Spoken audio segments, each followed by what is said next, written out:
नमस्कार दोस्तों।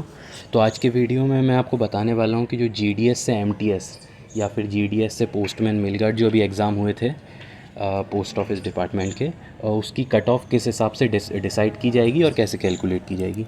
तो हम वैसे तो एग्ज़ाम्पल ले रहे हैं यहाँ पे एमपी सर्कल का, लेकिन कोई भी सर्कल जिस भी सर्कल से आप देख रहे हो तो आप समझ सकते हैं कि लिस्ट इसी हिसाब से इस बार बनेगी।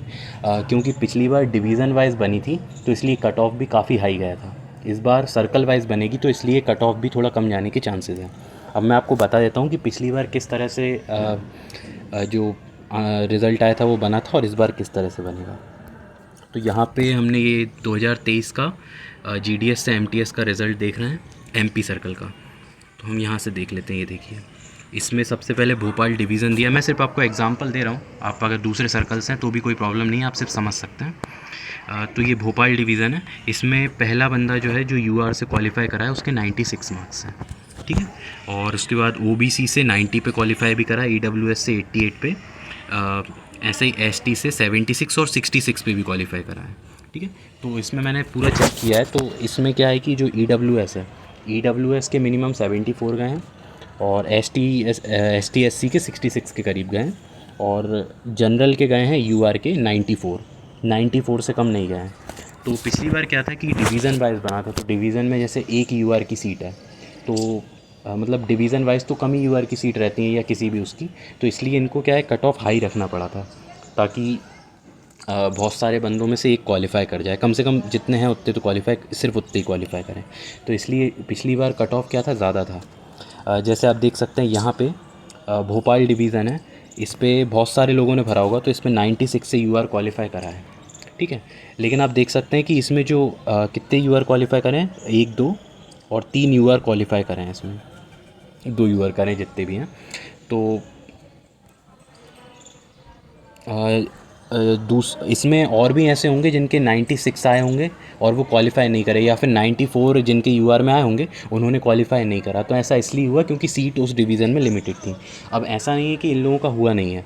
अब जब जो सरप्लस की लिस्ट आई है तो उसमें जिस भी डिवीज़न में खाली सीटें यूआर की बच गई थी वहाँ पे इनको भेज दिया गया था, ठीक है। तो आप देख सकते हैं कि 94 वाला यहाँ पे क्वालिफाई नहीं करा है, जबकि उसको करना चाहिए था पहली लिस्ट में। तो उसने सरप्लस का इंतज़ार किया, फिर वो क्वालिफाई करा। इसी तरीके से हम लास्ट में आते हैं यहाँ पे, और यहाँ पे देख सकते हैं कि ये जो आरएमएस जबलपुर डिवीज़न है लास्ट में, इसमें कोई कितनी 5 यूआर की सीटें हैं, एससी की 8 हैं, एसटी की 14 हैं, ओबीसी की 6 हैं, ईडब्ल्यूएस की 9 है, टोटली 42 हैं। इसमें एक भी बंदा क्वालिफाई नहीं कर पाया क्योंकि जिन लोगों ने भरा होगा उनके बहुत कम होंगे, या फिर जिनके अच्छे होंगे उन्होंने भरा नहीं होगा, एक ही बात है। ऐसे ही यहाँ पे आरएमएस इंदौर डिवीज़न, इसमें भी कोई भी क्वालिफाई नहीं कर पाया। तो अब ऐसा नहीं है कि यहाँ पे कोई आया नहीं है, यहाँ पे भी आए हैं बंदे, जो सरप्लस की लिस्ट आई है उसमें से आए हैं। तो मैं आपको ये बताना चाहता हूँ कि पिछली बार डिवीज़न वाइज बनी थी लिस्ट तो इसलिए कट ऑफ हाई गया था, लेकिन इस बार सर्कल वाइज लिस्ट बनेगी तो इसलिए कट ऑफ कम जाने के चांसेस हैं। मैंने प्रीवियस वीडियो में बताया कि कट ऑफ कितना जाएगा, लेकिन वो मैंने डिवीज़न के हिसाब से ही कैलकुलेट करके बताया है।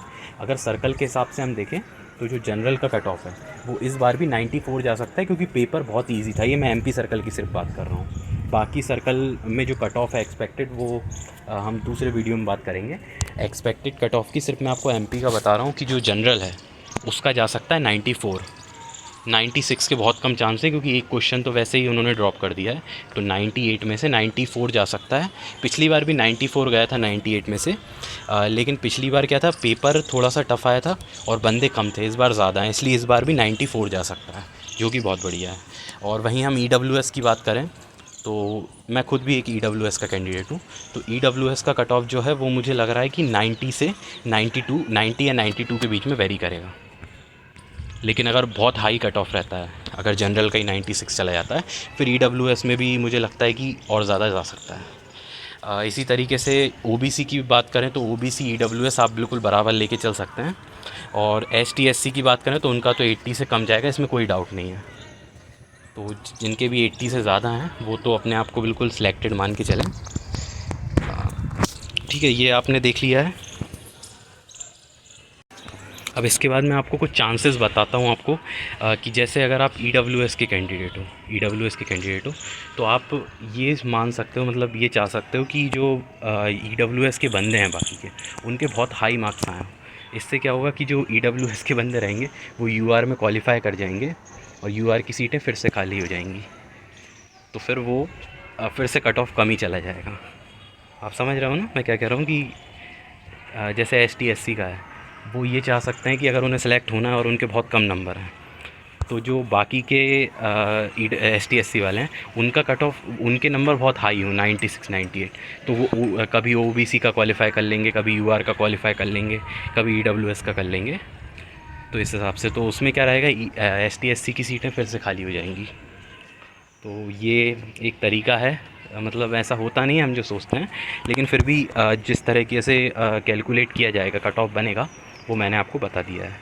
तो अगर आपको वीडियो पसंद आई तो आप इस वीडियो को लाइक कर सकते हैं, इस चैनल को सब्सक्राइब कर सकते हैं, और GDS से MTS या फिर जितने भी डिपार्टमेंटल GDS के एग्ज़ाम होते हैं उनकी सारी डिटेल्स मैं इस चैनल पे अपलोड करता हूँ। बिल्कुल बहुत जल्दी आती है, सबसे जल्दी हमारे चैनल पे ही आती है, और अच्छे से पूरा डिटेल में एनालिसिस करके आपको बताता हूँ। तो आप हमारे साथ जुड़ सकते हैं। Thank you very much.